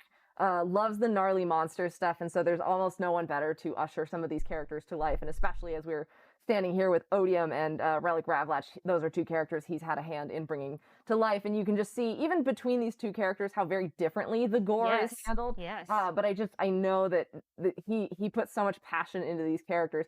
Odium's his giant weapons scare the hell out of me. That's the one that I love the most. I think that's the one that I really like. And then we've got Relic Ravlatch, who is everything else I can more forget. Bone-like character. There's just so much personality, but I love his work, and he's done lots of other great stuff that is involved in the kind of monster realm. So he's not limited to just Court of the Dead pieces, but yeah, Casey Love, master painter, fantastic guy. Just look at the both, and you can see that how you were just saying how different both. Yes, they belong, you know, within the Court of the Dead, but they look so different, so lifelike. So it's a little intimidating because I'm standing so close to this weapon where I feel like I need to back up an inch or two, 6 feet apart. So while you guys were taking a look at the additional content, we also got to take a look at the Alien Queen maquette. So Amy, let's go ahead and pivot over to the other Alien Queen that we have in our booth today. We have another alien? We're gonna look at some different monsters. Oh, look at that. This into outer space from the underworld. So you guys got to take a look at the Look at back there. Oh, this is the stuff from 3-0. Alien lineup of collectibles. Now this is the Alien Queen Mythos bust. If you're not familiar with our Mythos line, you may have seen it for other licenses like Star Wars or Terminator or Predator, and especially Alien. Man, this live stream is gonna take a while, almost 2 hours, probably longer than the previous one. Queen. Now Mythos is a series of fine art collectibles that really push the creative imagination of your favorite licenses and worlds, and this is no different. We identified the themes of the monstrousness, but also the kind of matriarchal structure of the alien hive, and the artists have really pushed that to the forefront with this Mythos legendary scale bust. Now legendary scale is about 1/2 size ratio, so this is about half the size of an alien queen if you really want to get face to face with one. And so the artists really did push that crown element because she is the queen, and you can see the kind of flared head ridge has so many more kind of points and angles to it as opposed to the more sleek crown that you see in back to this again. Yeah, cinematic realization of the character. There's so many layers to this piece as well, and there's a very nice kind of stately although this is, you know, for those who love that kind of stuff. I've never been a fan, I would say, of the big statues. I'd rather get the maquettes. The maquettes are nice, and I love the dioramas that Prime One's doing too. I think right now all those dioramas, but I've never been like a fan of the bust for alien stuff or even Predator stuff. Not my thing. But if you look closely inside, and I don't know if we can pick it up, but I know it's on our gallery online, you can see the inner set of jaws resting and waiting to snap out at whoever approaches the queen. Oh, that's horrifying, and I mean that in the best way possible. Yes, and now this piece is 30 inches tall. It is on a bit of a line yeah, the here, same but I line. will stand next to it for scale again. I am 5'9", so you guys can see, and we can't really quite get around the backside because of the podiums and stuff, but the backside is equally detailed with all of that really insectoid. It's almost like an exoskeleton. Yeah. And they've pushed the beautiful colors. There's soft greens and reds in here with all of the kind of classic alien blues.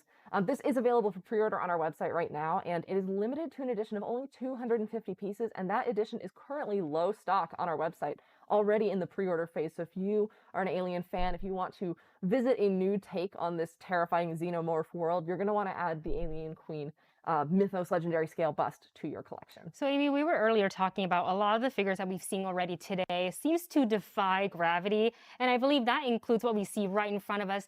And can you also tell us how tall this stands? Yes, so I know that it's kind of hard to visualize because we do have a little bit of the riser here, but it is about 30 inches tall. Oh wow! Which is massive from the base to the tip of that flared crown. So this is and every inch is I've never been like, I would say, collector of alien stuff. I really don't care much about collecting that stuff. I know some people love it. What you're telling me is the Alien Queen. I love the franchise, but it's not something that I care much about having like statues of it. The crown jewel in any collection. I mean, you love the Predator stuff. You build your collection. To me, they kind of go hand in hand. To be honest, I love both for some reason. Details and the shape of everything. And I still remember growing up playing in the Capcom game. Was that the Alien vs Predator video game? I love it. So I've always kind of considered them together. We've got a little bit of something for every fan here. We've got some anime collectibles. We've also got Transformers and. I don't think it's at half a scale either. Looking to add the kind of. This is the 3-0 stuff. They have nice figures. The main villain to your collection. So let's start with the Night King. Yes. This is part of the Game of Thrones collection from 3-0. These are all 6-scale figures that you are observing. Highly detailed and posable. Most of them have, I believe, all of them have tailored fabric elements, maybe save for Bumblebee because he is a Transformer. Right. But the Night King has an incredibly detailed costume. You can see all of that faux leather style pleating on his skirts. He does have detailed armor pieces as well that have appropriate kind of frostbite and wear and tear to them. He does also have his massive kind of ice blades and an intimidating expression, excuse me, that's the word, as well as a number of swap out hands for gesturing and holding onto his weapons and threatening the whole of Westeros with. If you see art on a wall, that will freak you out. My eye also, straight from the Night King, goes straight to Bumblebee. Bumblebee. My favorite Transformer. Oh, this one is, I believe, based on the most recent cinematic appearance of That's the one they have in stock. All the stuff they have in stock. Figure. So I don't know the exact scale of a Transformer. I've never actually met a Transformer, so it does get a little interesting. Well, this is around in the height the same, like 12 inches. Really detailed figure. I believe like around the 1.6 as well. Yes. With all of those different kind of metal trappings. They got like the one like a 1/4 figures, like large figures. Some people out there who believe or really like their characters have shiny armor, like shiny clean armor. But I just love a good. It's 12 inches. Battle damage and weathering detail. So I think it's less. Bumblebee does have kind of the appropriate road wear. Very fun and expressive pose that we've got him in here as well. I absolutely agree with you. And there are times where a more shiny, kind of the DLX Bumblebee is excellent. Yeah, I love 3.0. The only thing is the pricing. The prices are just up there, but their figures are awesome. They have really nice figures. You can really see the details of it. And can you talk a little bit more about the articulation as well? Yeah, so 3.0 really specializes. Yeah, the deluxe version is the one that has light of features and all. Posable figures. I know this is the premium scale collectible figure, but Bumblebee 1/15 scale, articulation points at the. This is the smaller one. Joints and the larger one is the one that I saw a video review of it. That thing is amazing. Disclaimer though, unfortunately, but you cannot really transform it. But you can pose it in so many different ways. In a way that you can change the pose in your collection. It does not fully transform, though. That is a question we do get asked about Transformers pieces. Does it transform? I believe Bumblebee. No, it doesn't transform. You can only pose it. Oh my goodness! Well, look at all those goodies from 3.0. I also see One Punch Man here. We do have One Punch Man and his posable cape. Yes, my favorite. With the nice wiring inside. We've got One Punch Man, Saitama himself, and then Genos from the One Punch Man anime series. This is the standard edition of Saitama. The deluxe version is sold out on our website currently,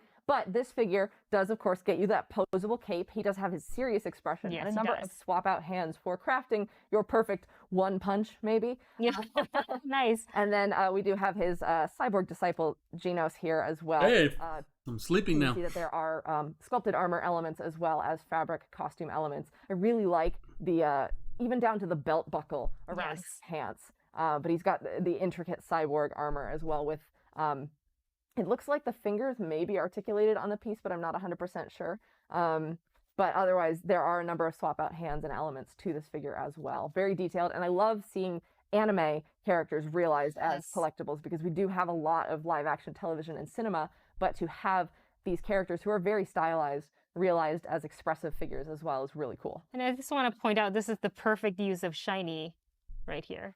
Yes. Yes. Yeah. Part. Nice catching the light on that bald head perfect. there. It catches the light perfectly. It's if you were to watch the anime, bringing it to life, it's amazing. Yes, and then we do also have the Alphonse Elric and Edward Elric 2-pack. There is a deluxe 2-pack available on our website, I believe, that has additional like those expressions for the characters. But otherwise, we've got fully detailed Full Metal Alchemist. If you are a huge fan of this series, then you will definitely want to get this twin pack. Both of the figures. But they showcased these figures. It was last year when they were showcased at the deluxe version of this SIDESHOWNYCON. So it's been that long. For Alphonse and Edward as well, and you can see that they both also have the. I think I made a video of my top 10 figures from SIDESHOWNYCON, and these were included. A kind of holster at his thigh. He also does have a synthetic hair element, which is really cool and adds an extra degree of kind of realism, bringing the character off the screen. He too also has the nice. Yeah, they just have to, make him smaller, so metal exoskeleton, as you were, kind of keep him within the same dimensions of other like 1/3 scale pieces. They do that, of course, because that's how you produce. In reality, when this company, so the manufacturing company, when they send this to the factories don't really. The cost is not really determined by the scale; it's mostly determined by the height. So they keep everything under the same formula. That's why most companies they keep everything within the same scale and or the same height. The posable drapey cape or coat is making me so happy. And I do want to mention that we are experiencing some heavy traffic on the site as well. Did we just blue screen? The Managed Show. This is for to typing. Comics Hall. They're gonna talk about comics. Oh, so they're gonna have probably someone in this afternoon. Maybe Jen Mint is going to be there. Who knows? Oh, we can continue to commentate because they can still hear us. So, Amy, this Man, this live stream is been, like, terrible. Your favorite thing that we've looked at today? We'll do a quick review. I mean, I'll put one hand behind my back and not pick something Short of the Dead because that's always my favorite. I gotta hand it to the tweeterhead Poison Ivy. Like, she is your favorite. Agree. Yes, I can never really decide whether I like the green skinned Poison Ivy or the natural skin Poison Ivy. I like the natural one. More because I have both versions of her in my collection. I think I've got 6 or 7 different Ivies in my collection, but I really do just love the that base is too big and the shapes in that piece. Yeah, the whole piece is too big for me, but yeah, the new Megatron is nice. So there's just a lot of good stuff, and I mean, we might have kind of seen it while we're moving around here, but today on a different day we're going to focus on Star Wars Mythos, and that has a really nice lot of stuff there as well. And my favorite, of course, the most adorable, the child. Yes, we're talking about. And let's go ahead and come on back to our 3-0 podium so we can go ahead and kind of finish some of our thoughts. We already talked about them. Let's move on. Or let's just finish this stream and let's do it tomorrow. Final look. Yes. I'm already tired. Edward and Saitama and everybody. And then we do have one more figure in the day 2 booth configuration that we do want to talk about. Okay, let's go. Do we want to take a walk over? Let's take a walk over. I think that's gonna be Rocky. PCS Collectibles. Yeah. The theme song's in my head right now, Amy. I know I'm not gonna sing it. I can't sing it. Don't sing it. Don't get us taken down off of YouTube. That looks good, though. Legend himself, Rocky Balboa. Yes, PCS has sent along an incredible prototype for their Rocky 1/3 scale statue. Yeah, that's a 1/3. I was thinking, like, is that a 1/3? But she's kind of tiny, so I don't know. Scale pieces representing. But yeah, 1/3. That looks right. And famous personalities, and so of course PCS is now going into the 1/3 route. In the ring. This is a mixed media piece, but I had to check and make sure because his shorts are tailored. And sorry, as I zoom in and I love the kind of bungee elastic around the waist, but I had to make sure that the socks weren't also. The socks are entirely sculpted. Okay. Which is a fantastic. Yeah, I think it's only the. You can see it from here. It's only the shorts. Wow, that's really detailed. I actually can't. I actually can't tell. Tassels are sculpted, but they look so lifelike. Yeah. That's oh my god, really amazing. And I'm glad we don't have the plexiglass as we've mentioned before, because then I can start getting like I pretty can good. Look, I think those tassels are sculpted, which is incredible. Yes. But this piece is fantastic. There's a lot of really great realism in the musculature sculpting. You think it look kind of cheap? Like I like it. I don't see it. I don't think it's cheap. Line of blue for the veins in his arms, which is really great. On that, I think PCS does do great glass eyes. Yes, statues of like to the expression. Wrestlers and boxers and stuff. I do like that his hair just has a nice glisten to it. But I would say that if you have to compare this, like I say with Blissway would pretty much do a much better job on this on the resemblance. Pop. You know, the gloves do say glove Rocky. Blissway is much better at that. Details. All the branding details. Yeah, all the branding, and even the little the laces on the inside of the boxing gloves are really detailed, and I think those are sculpted as well. I really can't tell. It's that good. I know. I mean, all these companies are getting so skilled at blurring the lines between what's real and what's not, and I can't tell what's fabric and what's in front of my very own eyes. But this is a fantastic piece from PCS. I believe new reveal, so he will be available for preview on our website, so you can check that out at SIDE.SHOW/coming soon. That's amazing. And we were just talking about mixed media. We were talking about the socks that are sculpted. And I kind of want to go back to the gloves. And you can see that, you know, typically the gloves look like gloves. With use, we'll have some sort of wrinkle and wear from the impact shiny. And from practicing and obviously being they're sculpted. So that is perfectly depicted on Rocky, as we can see that there is wrinkle. So it's not too new. It's not too worn. And I like little details like that you think people aren't going to pay attention to. I think he's missing his skin texture, and his hair doesn't look right. Did a great job putting all the little tiny details in there, down to the base. It looks good to me, but I see what you mean. But there's like this really nice. I don't think it looks fake, but on the mat, sort of like bouncing and. But maybe it's just a picture. I don't know. Maybe the quality of the video, although it's better, but that looks convincing. I don't see a problem with it. Hey, and he's got the, he's rocking the black and yellow as well. The black and yellow as well. So I think that's our segue into reminding you guys that if you are interested in getting the taxi variant shirt for the oh, come on, please.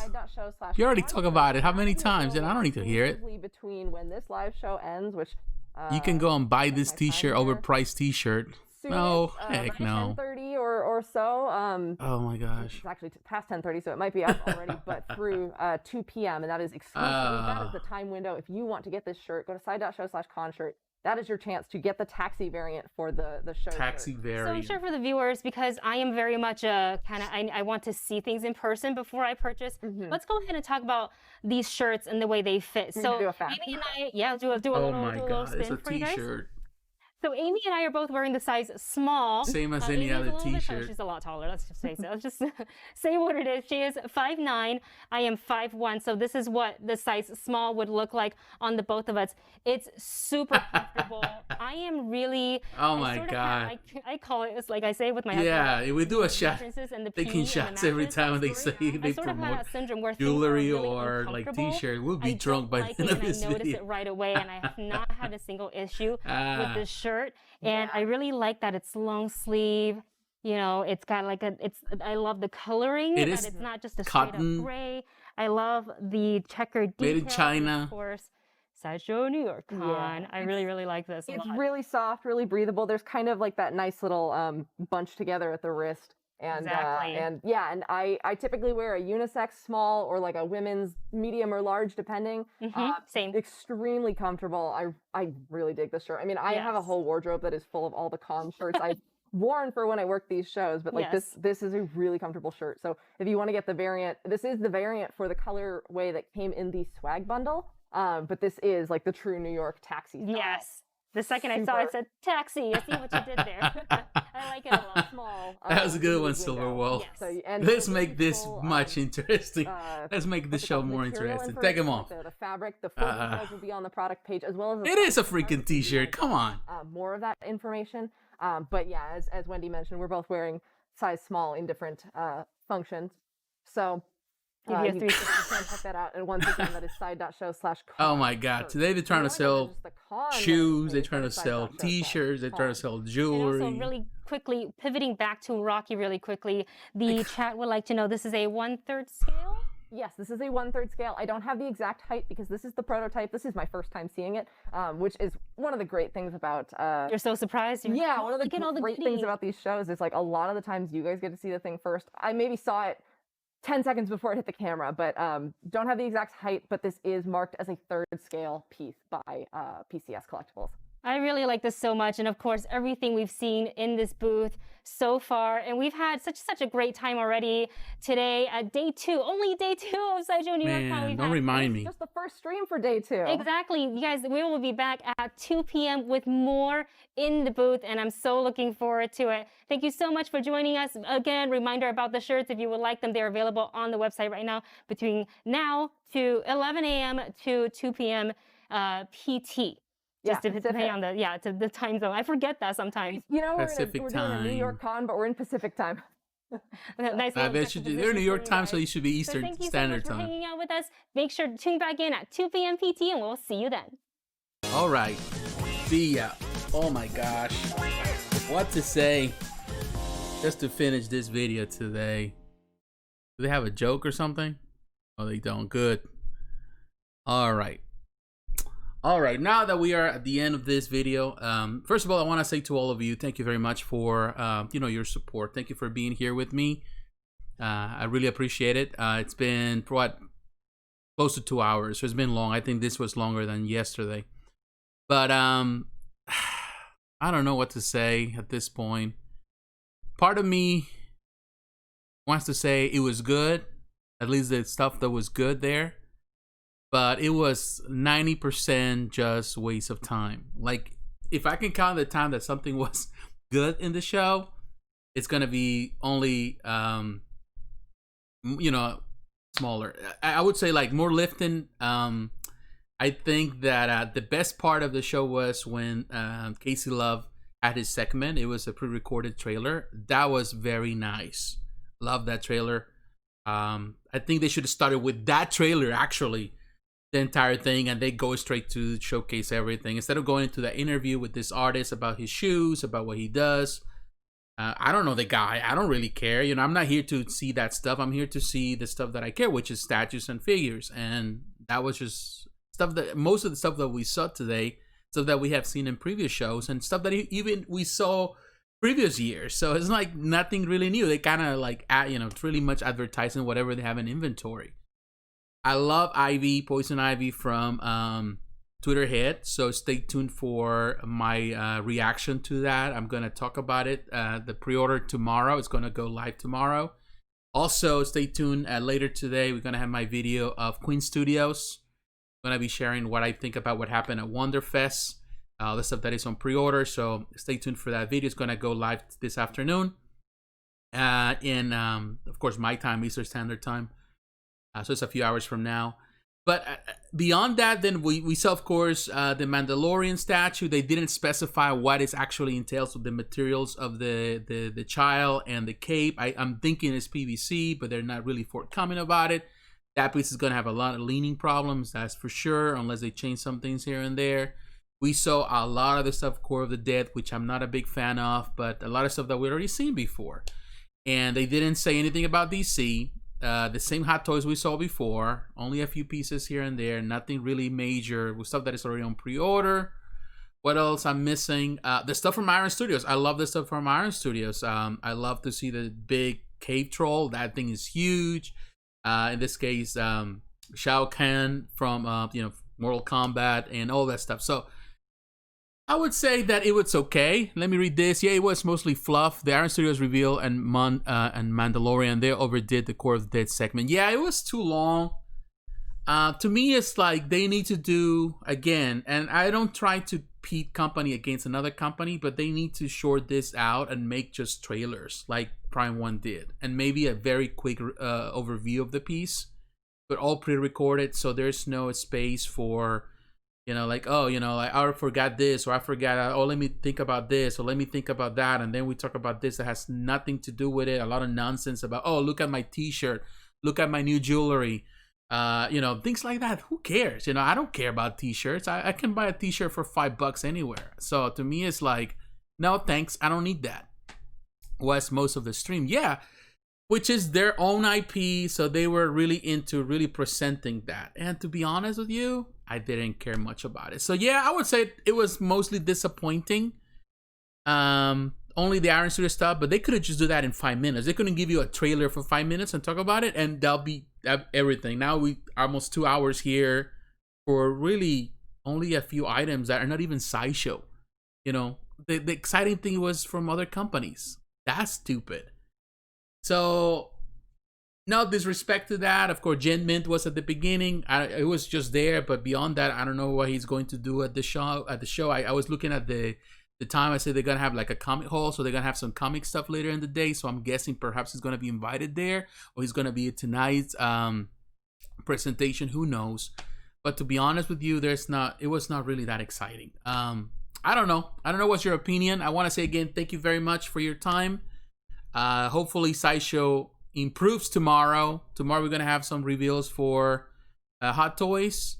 But I'm not holding my breath beyond that with statues. Definitely. They said they're going to have some Star Wars stuff. Maybe they release some new DC stuff. Who knows? Yeah, clearly they didn't watch the Prime 1 reveal. Yeah, like, really? It was like Prime 1 did it so good that we're going to be talking about it for the years to come. Prime 1 really put the pretty much raised the bar so high that now every company needs to match that level. I know Sideshow can. They have the technology. When you see those trailers, like that trailer with Casey Love was very good.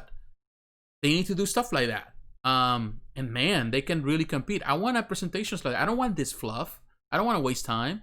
You know, it's already 2 hours into it, and I gotta go to work. You know, most people are some people are working, some people are busy. You really, you know, pretty much put some time aside just to do this, just to be entertained with a lot of stuff like advertisement for apparel. You know, who cares? I can go and buy cheaper clothes. Most of us buy cheaper clothes so we can buy collectibles.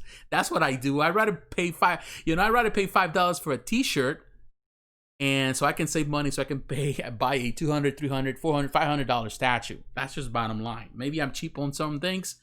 I'd rather go hungry. I don't eat lunch. So I can have the money to buy what I like. I think most collectors are like that. So, but of course, that's just my opinion. I want to say again, thank you very much, guys. Take care. Tomorrow we'll be streaming again, and I don't know why I'm torturing myself, but I like to spend time with you and chat about this and have some fun. So I appreciate your time. So take care, my friends. God bless, and yeah, they could pre-recorded stuff and live Q&A and be done with it in really matter of a couple of minutes. But it is their show. It is their company. Hopefully they'll learn. Who knows? Take care, friends.